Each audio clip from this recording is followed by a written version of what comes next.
studio door slams shut.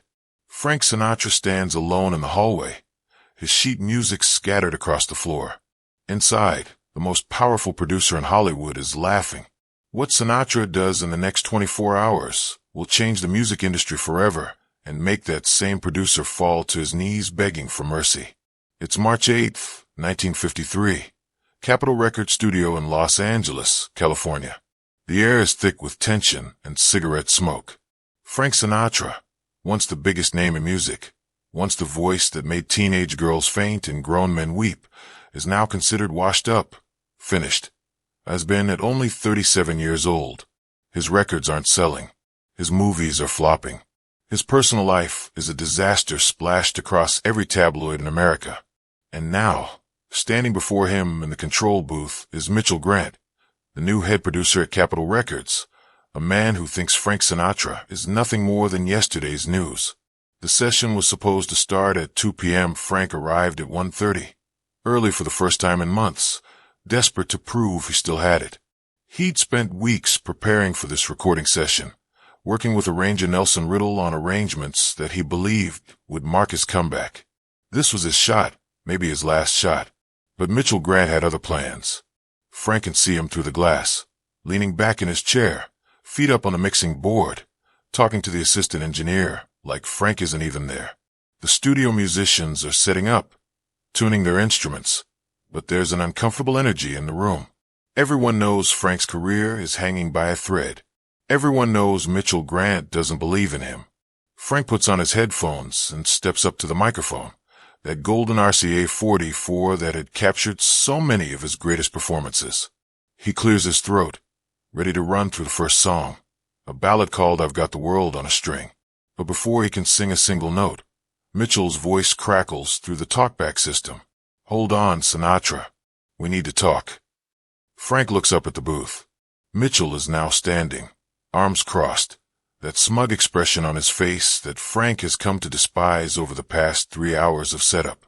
What's the problem, Mitch? Mitchell leans into the microphone. The problem is these arrangements. They're old-fashioned. This crooner stuff, it's dead. Nobody wants to hear it anymore. The studio goes quiet. The musicians stop tuning. Everyone is watching. Frank feels his jaw tighten. Nelson Riddle is the best arranger in the business. These charts are perfect. Mitchell laughs, actually laughs. Nelson Riddle? The guy's living in the past, just like you. Look, Frank, I'm going to level with you. The label sent me here to babysit you through this session. But honestly, I don't think it's worth the tape we're wasting. Frank removes his headphones slowly. What did you just say? You heard me. Your voice is shot. Your style is outdated. Rock and roll is taking over, and you're still singing like it's 1943. The teenage market doesn't care about Frank Sinatra anymore. The bass player, a session veteran named Red Mitchell, shifts uncomfortably. He's played on hundreds of Frank's recordings. He knows what's coming. Frank walks away from the microphone, moving toward the booth. His movements are controlled, but everyone can see the anger building. So what are you suggesting, Mitch? Mitchell grins, enjoying this. I'm suggesting we scrap these arrangements and bring in some younger writers. Maybe add some electric guitar. Speed up the tempo. Make you sound relevant again. Or, and this is probably the better option, we just cancel the session and cut our losses. The room is frozen. Frank reaches the stairs that lead up to the control booth. He climbs them slowly, each step deliberate. When he opens the booth door, Mitchell is still smiling, still thinking he has the upper hand. Listen, Frank, don't take it personally. It's just business. Your time is over. It happens to everyone eventually. Frank stands there for a long moment, staring at this young producer who thinks he knows everything about music, about art, about what people want to hear. When Frank finally speaks, his voice is quiet, almost gentle. You know what your problem is, Mitch. You think music is about business. You think it's about following trends and chasing teenagers and making everything sound the same. Mitchell scoffs. And you think it's about what? Singing pretty songs for housewives. No, I think it's about truth, real emotion, the kind of thing that lasts longer than whatever's popular this week. Mitchell rolls his eyes. Save the poetry, Frank. This is 1953, not 1943. Your kind of music is finished. Frank nods slowly, like he's accepting defeat. Then he says 7 words that nobody in that studio will ever forget. Then I guess we're done here, Mitch. Before Mitchell can respond, Frank turns to the studio musicians. Gentlemen, thank you for your time today. You'll all be paid for the full session. I'm sorry you wasted your afternoon. The trumpet player, Harry Edison, stands up. Frank, wait, where are you going? But Frank is already walking toward the door, grabbing his hat and coat from the rack. Mitchell calls out from the booth, his voice dripping with satisfaction. That's right, walk away. Just like you walked away from Columbia Records. Just like you're walking away from your career. You're finished, Sinatra. Frank stops at the door. He doesn't turn around. He just says, "We'll see about that, kid." And then he's gone, leaving behind a studio full of shocked musicians and one very satisfied producer who thinks he just won. But Mitchell Grant has no idea what he's just unleashed. Outside the studio, Frank sits in his car, hands gripping the steering wheel so tight his knuckles are white. He's shaking, not from fear, but from pure rage mixed with something else, determination. He thinks about everything he's lost in the past 2 years. His marriage to Ava Gardner, falling apart in spectacular fashion across every newspaper headline. His voice, damaged from overwork and stress, and too many cigarettes, and too much whiskey. His confidence, eroded by failure after failure. But sitting there in that parking lot, something shifts inside Frank Sinatra. He realizes that Mitchell Grant just made a fatal mistake. He didn't just insult Frank. He insulted the music. He insulted the craft. He insulted everything that Frank believes in. And Frank Sinatra doesn't forget that kind of insult. He starts the car and drives straight to Nelson Riddle's house in the Hollywood Hills. Nelson opens the door looking concerned. He's already heard about what happened at the studio through the musician's grapevine. "Frank, I'm so sorry. If my arrangements weren't good enough." Frank cuts him off. "Your arrangements are perfect, Nelson.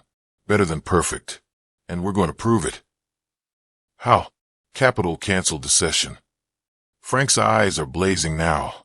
That legendary Sinatra intensity focused like a laser. "We're going to record it anyway. Tonight. Without Capitol. Without Mitchell Grant. Without anybody who doesn't believe in what we're doing." Nelson stares at him. "Frank, do you know how much it costs to book a studio? To hire an orchestra? You'd need at least $15,000, and that's if you could even find a studio available on such short notice." Frank smiles for the first time all day. It's not a nice smile. It's the smile of a man who's about to burn the whole thing down and rebuild it from the ashes. "I've got $30,000 in savings. It's everything I have left. And I know a studio we can use. KJ Studios on Melrose. The owner, Paul, owes me a favor from back in the day. And the musicians? Call everyone who was at Capitol today. Tell them I'm paying triple scale cash tonight. Tell them we're making history." Over the next 6 hours, Frank Sinatra does something that nobody in the music industry has ever attempted. He books a studio with his own money. He hires a full orchestra out of his own pocket. He becomes his own producer, his own label, his own boss. By 9 p.m., KHJ Studios is packed. Every musician from the Capitol session showed up. Word spread through the jazz community, and other players started arriving, wanted to be part of whatever crazy thing Frank Sinatra was attempting. The engineer, a young guy named John Palladino, looks nervous. "Mr. Sinatra, are you sure about this? If this doesn't work, if these recordings don't sell, you'll be bankrupt." Frank loosens his tie, lights a cigarette. "Johnny, let me tell you something. I'd rather be broke and make the music I believe in than rich and make garbage. Now let's make some records." What happens over the next 4 hours is nothing short of miraculous. With Nelson Riddle conducting, with Frank pouring every ounce of emotion and skill he has left into his performance, they record 4 songs. "I've got the world on a string. Don't worry about me. I love you." And finally, at 2 in the morning, completely exhausted, they record "I Get a Kick Out of You." When Frank sings that last note of "I Get a Kick Out of You," There's a moment of absolute silence in the studio. Then the entire orchestra stands up and applauds. The trumpet section is whistling. The piano player has tears in his eyes. Nelson Riddle just stands there, baton still raised, grinning like a kid on Christmas morning. "That's it," Nelson says. "That's the one. That's the sound that's going to save your career, Frank." The engineer, Johnny, comes running out of the booth. "Mr. Sinatra, I've been doing this for 10 years, and I've never heard anything like what you just did. That's not just good. That's immortal." Frank is exhausted. He's spent. He's just used every last dollar he has to his name on a gamble that might not pay off. But he's also more alive than he's felt in years. The next morning, Frank has the acetate discs in his possession. He's now sitting in his apartment, wondering what to do next. He doesn't have a record label. He doesn't have distribution. He just has 4 songs that he believes are the best work of his career. Then he gets an idea. An idea so bold, so audacious, that it makes him laugh out loud. He picks up the phone and makes a call. "Jilly, it's Frank. I need you to do something for me. Remember that party tonight at Chasen's? The big industry thing with all the record executives. I need you to get me in. No, I wasn't invited. That's the point. Just get me in the door." That night, Chasen's restaurant on Beverly Boulevard is hosting the biggest music industry gathering of the year. Every major label head is there. Every important producer, including Mitchell Grant, who's holding court at the bar, telling everyone who'll listen about how he finally kicked Frank Sinatra to the curb. Frank walks in at 9:30. He's wearing his best suit. He's carrying a small record player under his arm and the acetate disc in his hand. The room goes quiet. People start whispering. Mitchell Grant sees him and bursts out laughing. "Look who showed up. Hey everybody, Frank Sinatra's here. Did you come to beg for your job back, Frank?" Frank ignores him. He walks straight to the center of the restaurant, finds an electrical outlet, and plugs in his record player. The restaurant manager rushes over. "Sir, you can't." Frank pulls out a $100 bill and hands it to him. 3 minutes. That's all I need." He places the acetate on the turntable. The room is watching now. Mitchell Grant is grinning, expecting humiliation. Frank lowers the needle, and suddenly the restaurant is filled with the sound of "I've Got the World on a String." But it's different from anything anyone has ever heard from Frank Sinatra. His voice is deeper, more mature, more intimate. The arrangement is sophisticated, swinging, modern but timeless. It's not the skinny kid crooner from the 1940s. This is a man who's lived, who's suffered, who's learned something about life, and is sharing it through song.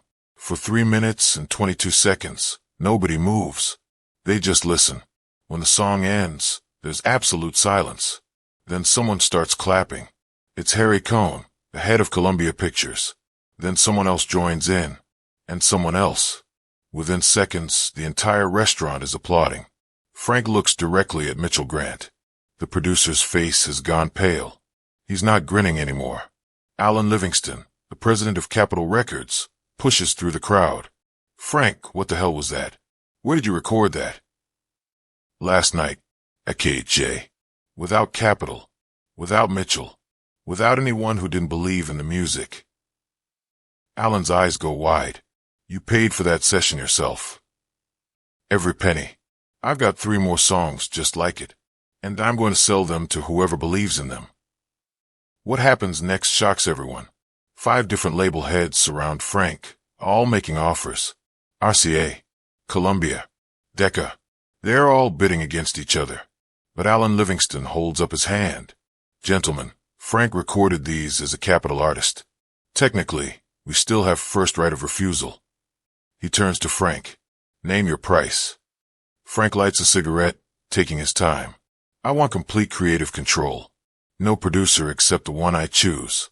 No interference with my arrangements. I pick my songs, my musicians, my everything." "Done. And I want Mitchell Grant fired. Tonight." The crowd gasps. Mitchell Grant steps forward, his face red. "You can't do this. Alan, you can't let this washed up." Alan cuts him off. "Mitch, you're done. Clean out your desk tomorrow." He turns back to Frank. "What else?" "I want a guaranteed 12-album deal. I want Nelson Riddle as my exclusive arranger, and I want a percentage of sales, not just royalties. Frank, that's the deal. Take it or I walk across the street to RCA right now. Alan Livingston looks at the other label heads, circling like sharks. He looks at Mitchell Grant, who suddenly realizes his career just ended. He looks back at Frank Sinatra, standing there with nothing but talent and belief in himself. Okay, Frank, you've got a deal. The restaurant explodes in conversation. Mitchell Grant stumbles toward the door, humiliated, finished. Frank catches his arm as he passes. Hey, Mitch, you were right about one thing. My time was over. But you know what? I just started a new time. And this one's going to last forever. Mitchell can't even look at him. He just pulls away and disappears into the night. 3 weeks later, Capitol releases I've Got the World on a String as a single. It shoots to #1. The album that follows, Songs for Young Lovers, becomes the blueprint for the modern concept album. Frank Sinatra doesn't just make a comeback. He invents a completely new phase of his career. He becomes bigger than he ever was before. Over the next decade, Frank records some of the most iconic albums in music history. Songs for Swingin' Lovers, Come Fly With Me, Only the Lonely. Every single one features Nelson Riddle's arrangements. Every single one is made with complete creative control. Every single one proves that the music, the real music, matters more than trends or teenage markets or whatever some producer thinks is popular this week. Mitchell Grant never works as a producer again. He ends up managing a small record store in San Diego. Years later, a reporter asks him about that night at Capitol Studios when he kicked Frank Sinatra out. Mitchell looks haunted. I thought I was doing my job. I thought I knew what the public wanted. But I forgot the most important thing. I forgot that great art doesn't follow trends. It creates them. In 1971, 18 years after that night at Chasen's, Frank Sinatra retires for the first time. At his final concert, he tells the story of being kicked out of Capitol Studios. You know what I learned that day? Frank says to the crowd, I learned that the only person who can really end your career is you. Everybody else is just noise. They told me I was finished. They told me my style was outdated. They told me to change who I was to fit what they thought the world wanted. And you know what I did? I bet everything I had on being exactly who I was. Not who they wanted me to be. Who I was. The crowd erupts in applause. So if someone ever tells you that you're done, that your time is over, that you need to change everything about yourself to be relevant, remember this. The only relevance that matters is being true to your art. Everything else is just fashion, and fashion always changes. But truth lasts forever. That acetate disc that Frank played at Chasen's restaurant is now in the Smithsonian Institution. Next to it is a plaque that reads, The recording that saved Frank Sinatra's career and changed the music industry forever. March 9th, 1953. Mitchell Grant's name appears nowhere in the story. But Frank Sinatra? He became chairman of the board. Old Blue Eyes. The voice. He didn't just survive being kicked out of that studio. He used it to become immortal. Because sometimes the worst thing that happens to you becomes the best thing that ever happened. Sometimes getting kicked out is exactly what you need to discover who you really are. And sometimes, when everyone tells you you're finished, that's precisely when you're just getting started. If this story of resilience and believing in yourself moved you, make sure you hit that subscribe button and give this video a thumbs up. Share this with someone who needs to hear that it's never too late to prove everyone wrong. Have you ever been told you weren't good enough and prove them wrong? Drop your story in the comments below. And don't forget to turn on notifications, because we've got more incredible true stories about the legends who refused to give up coming your way.